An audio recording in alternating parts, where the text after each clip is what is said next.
હું છું દેવર્ષ પ્રજાપતિ। આજે છે નેશનલ સ્પેસ ડે। શું તમને ખબર છે આજનો દિવસ આપણે શા માટે ઉજવીએ છીએ? ચાલો આપણે જાણીએ।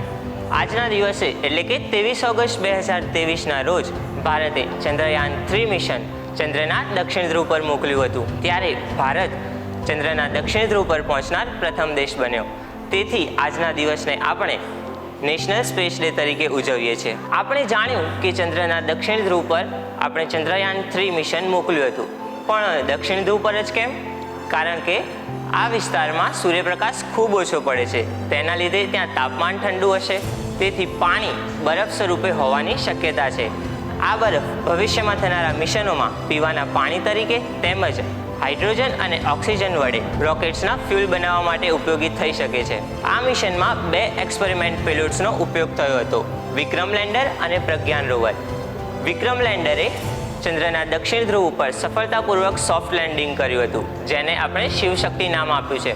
વિક્રમ લેન્ડરે ચંદ્રની સપાટી પરનું તાપમાન માપ્યું તેમજ તેમાં રહેલા સિસ્મોમીટર દ્વારા મૂનક્વેક્સ એટલે કે ચંદ્રની ધરતી પર થતા કંપનો વિશેની માહિતી આપી તેમજ ચંદ્રની સપાટીની નજીક રહેલા ચાર્જ પાર્ટિકલ વિશે પણ તપાસ કરી।